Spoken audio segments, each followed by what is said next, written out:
Batter किया madam अच्छे ने साडी सुनवाई वधिया की है सानू हर गल ते ट्रीट कर रहे हर जगह ते साडी सुनवाई नहीं साड़ी पंजी भी नहीं ठीक है रोटी वगैरह भी अच्छे से हाँ जी सारा सानू खर्चा मिला जी दुध भात मिलता ब्रेड मिलते आ ਵੀ ਬਹੁਤ ਜ਼ਿਆਦਾ ਵਧੀਆ ਹਸਪੀਟਲ ਆ ਤੇ ਸਾਨੂੰ ਬਹੁਤ ਵਧੀਆ ਲੱਗਿਆ ਜੀ ਇੱਥੋਂ ਦਾ ਸਟਾਫ ਬਹੁਤ ਚੰਗਾ ਜੀ। जब से मैंने ज्वाइन किया यहाँ पे एटलीस्ट जो कॉम्प्लिकेटेड केसेस हैं मैंने इसमें से जो सिजेरियन है मेरे वो approximate 14-15 I did caesarean here. I feel good here कि वो पेशेंट्स आते हैं ठीक होते हैं बकायदा जिनको आते हैं वो फाइल पे लिख के जाते हैं कि हमें यहाँ पे रह के बहुत ही अच्छा लगा, हमारी मैनेजमेंट बहुत ही अच्छे से की गई है। दोस्तों नमस्कार, उद्यान एक्सप्रेस में आप सभी का स्वागत है। अबोहर के सरकारी अस्पताल में भले ही कई सुविधाएं नहीं, लेकिन करीब एक महीने पहले महिला रोग विशेषज्ञ ने ड्यूटी संभाली तो गर्भवती महिलाओं को इलाज की उम्मीद बन गई। डॉक्टर भावना पुरुथी करीब एक महीने से ही सरकारी अस्पताल में ड्यूटी कर रही हैं। एक महीने में ही उन्होंने 15 से 17 सिजेरियन केस किए, जबकि 150 तक नॉर्मल डिलीवरियां वे करवा चुकी हैं। उन्होंने गर्भवती महिलाओं को बताया कि पूरा इलाज निःशुल्क है, दवाइयां भी काफ़ी हद तक फ्री मिलती हैं। खास बात यह है कि वे हर समय मरीजों की हेल्प के लिए तैयार रहती हैं। रविवार को भी वे अपनी ड्यूटी करती हैं। महिलाओं के परिवार भी डॉक्टर भावना का आभार व्यक्त कर रहे हैं। डॉक्टर भावना के आने के बाद लोगों का सिविल अस्पताल के प्रति विश्वास बढ़ा है और वे प्राइवेट की जगह सरकारी अस्पताल में डिलीवरी कराने को आने लगे हैं। डॉक्टर भावना मैम आपकी पहली ज्वाइनिंग कहाँ पर है और किस तरह का हो गया? मेरी पहली ज्वाइनिंग TCMS की SDH अबोहर में ही है और मैंने फ्रेशली ज्वाइन 27 अगस्त को किया था as I was pregnant 6 months at that time. Then 7 दिसंबर को मेरी मैटरनिटी शुरू हो गई थी। उसके बाद now I join 4th this June. अभी तक आपने जो आपने 4 जून को ज्वाइन किया तो 20-25 दिन से आपको ज्वाइन किया, तो कितने जो केसेस हैं जिनको आपने सॉल्व किया यहाँ पर?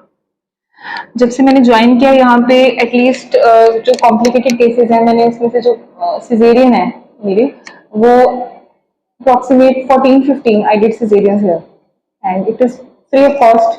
कोई पेशेंट का ये होता है कि बाहर जाता है, जो पेशेंट बेचारे बहुत गरीब हैं उनको लगता था कि यहाँ पे कोई गायनी वाली नहीं है तो उनका शायद डिलीवरी में उनको प्रॉब्लम आएगी। तो आई फील गुड हियर कि वो पेशेंट्स आते हैं ठीक होते हैं बकायदा जिनको आते हैं वो फाइल पे लिख के जाते हैं कि हमें यहाँ पे रह के बहुत ही अच्छा लगा, हमारी मैनेजमेंट बहुत ही अच्छे से की गई है।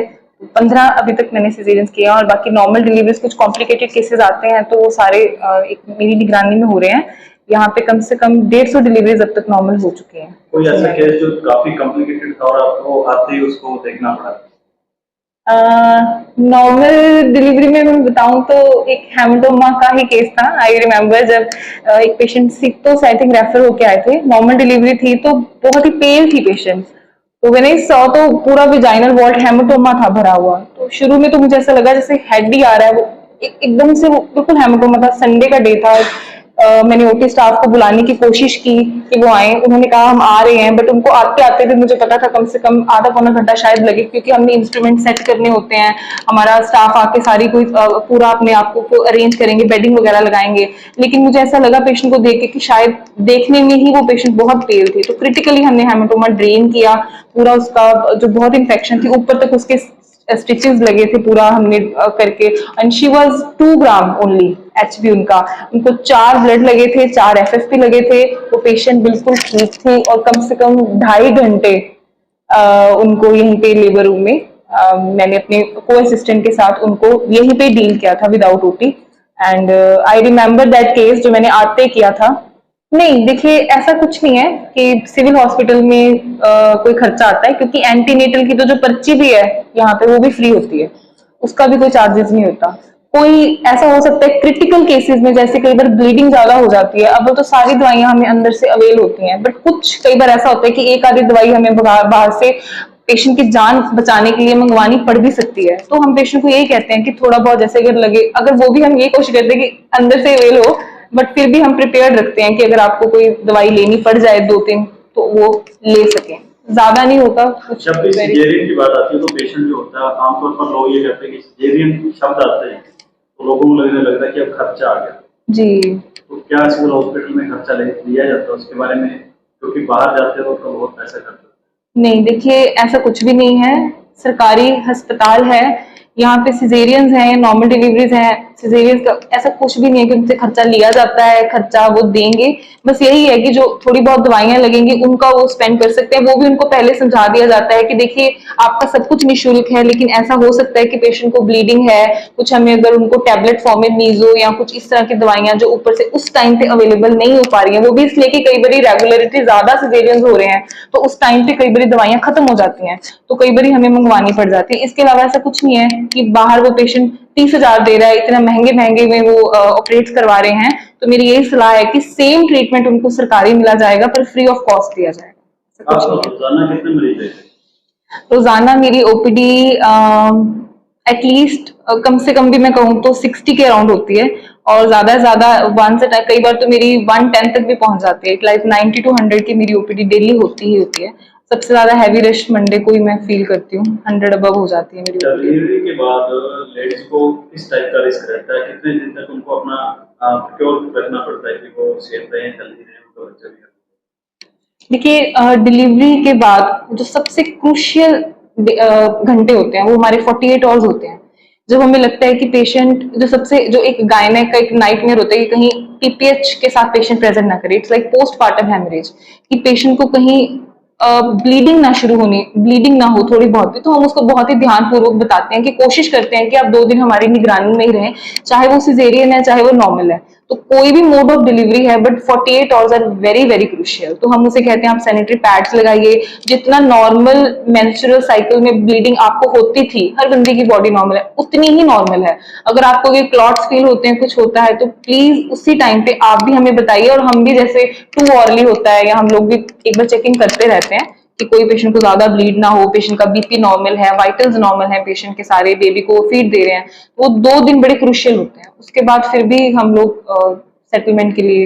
मैम पंजाब का भी कल्चर है, पूरे देश का कल्चर है। पंजाब में कहते हैं कि गुड़ती देते हैं बच्चों को, पहले गुड़ती देते हैं, और डॉक्टर कहते हैं कि कुछ भी नहीं देना होता है। नहीं देना होता। इस बात में कितनी सच्चाई है कि क्या देना चाहिए, या पानी या गुड़ती देना चाहिए या नहीं देना चाहिए? देखिए बहुत ही मिसकंसेप्शंस हैं हर जगह पे, पर मैं यही कहना चाहती हूँ कि ये बिल्कुल गलत है। प्लीज प्लीज प्लीज, जो बेबी छोटा होता है उसकी इंटेस्टाइन्स जो होती हैं वो डेवलप इतनी नहीं होती हैं, वो इतनी अभी इनमेच्योर ही आप कह लो, इलिटरेट भाषा में मैं बताऊं तो जो अंतड़ियां हैं वो भी नहीं उतनी बनी होती कि वो इतनी भारी कोई गुड़थी या कोई ऐसी चीजें डाइजेस्ट करे, है ना। तो सिर्फ और सिर्फ माँ का दूध, बच्चा पैदा हुआ है, जन्म के पहले सेकंड से, पहले मिनट से उसको माँ की छाती के साथ लगाइए, और उसको, बच्चे को माँ का दूध ही दीजिए। जितना हम बच्चे को माँ की छाती से लगाएंगे दूध उतना ही आएगा, और बच्चा उतना ही उसको पीना भी आएगा और वो दूध पिएगा। पूरे 6 महीने सिर्फ और सिर्फ माँ का ही दूध देना है, जिसे हम एक्सक्लूसिव ब्रेस्ट फीडिंग कहते हैं। उसको कोई भी ऊपर का पानी की बूंद भी नहीं देनी होती, क्योंकि माँ के दूध में ही पूरा पानी है, पूरा जो उसको जितना बेबी को न्यूट्रिएंट चाहिए सब कुछ बच्चे को उसी से ही मिलता है। अबोहर का नाम रेफर हॉस्पिटल के नाम से बदनाम हो गया, तो अभी आप नया ज्वाइनिंग आपने किया है, तो आप क्या मैसेज देना चाहेंगे जो लेडीज है यहाँ पर अपना जो डिलीवरी करवाना चाहते हैं, चेकअप करवाना चाहते हैं, तो उनको क्या मैसेज देना चाहेंगे? देखिए मेरी यहाँ पे ज्वाइनिंग अभी रिसेंटली हुई है। मैं अपनी तरफ से पूरी कोशिश करूंगी कि कम से कम पेशेंट जो हैं, जो मुझे बहुत अगर क्रूशियल लगा तो मैं उनको समझाऊंगी कुछ है जरूरत रेफरल की, अदरवाइज ऐसा कुछ भी नहीं है। नॉर्मल जो भी लेडीज आ रही हैं, बिल्कुल उन्हें रेफर बिना बात से तो बिल्कुल भी नहीं किया जाएगा, ठीक है। यहाँ पे आइए, पूरा इलाज उनको मिलेगा, जो उनको ड्रग्स चाहिए, जो उनकी ट्रीटमेंट पर्पस है, नॉर्मल डिलीवरी है, सिजेरियंस हैं, इवन हिस्टेक्टमीज हैं, कुछ भी है तो उनको यहाँ पे पूरा इलाज मिलेगा, फ्री ऑफ कॉस्ट होगा। तो रेफरल उनको नहीं किया जाएगा। छुट्टी वाले दिन भी हमारी पूरी 24 आवर अवेलेबिलिटी होती है। आप आइए, कोई इमरजेंसी केस होता है, अगर यहाँ पे मेरा स्टाफ अवेलेबल होता है, तो कुछ भी ऐसा होता है आपको लगे, डू कॉल, मेरे को कॉल होती है, मैं विद इन 2 to 3 मिनट्स यहाँ पे होती हूँ हॉस्पिटल में। आपको कभी भी कुछ लगे, I am 24 hour available here. शुक्रिया। मेरा नाम कुलदीप सिंह है जी, डੱਬ ਵਾਲੀ ਮਲਕੋ ਜੀ। ਹਾਂਜੀ ਸਰ, ਸਾਨੂੰ ਮਲੋਟ ਪੈਂਦਾ ਜੀ, ਤੇ ਵੈਸੇ ਅਸੀਂ ਆਏ ਹਬੋਰ ਆ ਜੀ। ਸਾਨੂੰ ਐ ਲੱਗਿਆ ਵੀ ਹਬੋਰ ਜ਼ਿਆਦਾ ਵਧੀਆ ਹਸਪੀਟਲ ਆ, ਤੇ ਸਾਨੂੰ ਬਹੁਤ ਵਧੀਆ ਲੱਗਿਆ ਜੀ। ਇੱਥੋਂ ਦਾ ਸਟਾਫ ਬਹੁਤ ਚੰਗਾ ਜੀ, ਜਿਹੜੇ ਡਾਕਟਰ ਹੈਗੇ ਨੇ ਮੈਡਮ ਹਾਂਜੀ। ਉਹਨਾਂ ਨੇ ਕੋਈ ਖਰਚਾ ਮੰਗਿਆ? ਨਾ ਜੀ ਕੋਈ ਖਰਚਾ ਨਹੀਂ, ਸਾਡਾ ਫ੍ਰੀ ਹੋਇਆ ਜੀ। ਹਾਂਜੀ ਬਿਲਕੁਲ ਫ੍ਰੀ। ਨਾ ਜੀ ਨਾ। ਤੇ ਜੇ ਪ੍ਰਾਈਵੇਟ ਜਾਂਦੇ ਕਿੰਨੇ ਲੱਗ ਜਾਂਦੇ? ਪ੍ਰਾਈਵੇਟ ਦਾ ਹੀ 2 ਬੱਚਿਆਂ ਦਾ ਘੱਟੋ ਘੱਟ 80,000 ਰੁਪਇਆ ਲੱਗ ਜਾਂਦਾ ਜੀ। ਚੈੱਕ ਕਰਾਇਆ ਸੀ? ਹਾਂਜੀ ਪਹਿਲਾਂ ਮੇਰੇ ਨਾ ਸਟਾਫ ਹੈਗਾ ਵਰਕਸ਼ਾਪ ਦਾ ਕੰਮ ਕਰਦਾ, ਉਹਨਾਂ ਜੋ 2 ਜੜੋਂ ਬੱਚੇ ਹੋਏ ਉਹਨਾਂ ਨੇ ਸਾਡੇ ਨਾਲ ਵੀ ਗੱਲ ਕੀਤੀ ਸੀ। ਉਹ ਕਹਿੰਦੇ ਜੀ ਸਾਡਾ 80,000 ਰੁਪਇਆ ਲੱਗਿਆ ਪਹਿਲਾਂ ਪ੍ਰਾਈਵੇਟ, ਉਹਨਾਂ ਦੀ ਜੋੜੀਆਂ ਕੁੜੀਆਂ ਹੋਈਆਂ ਸੀ ਜੀ, ਦੋਨੋਂ ਫੀਮੇਲ ਸੀ। ਨਾ ਮੋਨੀ ਕੇਸ ਕ੍ਰਿਟੀਕਲ ਸੀਗਾ, ਉਸ ਤੋਂ ਬਾਅਦ ਵੀ ਮੈਡਮ ਨੇ ਆਪਰੇਟ ਕੀਤਾ, ਕੀ ਕਹਿਣਾ ਚਾਹੁੰਦੇ? ਬਹੁਤ ਜ਼ਿਆਦਾ ਬੈਟਰ ਕੀਤਾ, ਮੈਡਮ ਅੱਛੇ ਨੇ, ਸਾਡੀ ਸੁਣਵਾਈ ਵਧੀਆ ਕੀਤੀ ਹੈ, ਸਾਨੂੰ ਹਰ ਗੱਲ ਤੇ ਟ੍ਰੀਟ ਕਰ ਰਹੇ, ਹਰ ਜਗ੍ਹਾ ਤੇ ਸਾਡੀ ਸੁਣਵਾਈ। ਕਿੰਨੇ ਬੱਚੇ ਤੁਹਾਡੇ? 2 ਬੇਟੀਆਂ ਨੇ, ਹੁਣ ਮੇਰੇ ਬੇਟਾ ਹੁआ। ठीक है, कोई अस्पताल से खर्चा आया तो नहीं कोई खर्चा नहीं आया, कोई फैमिली ने लेके साਡਾ कोई खर्चा नहीं है, सब कुछ फैमिली ने।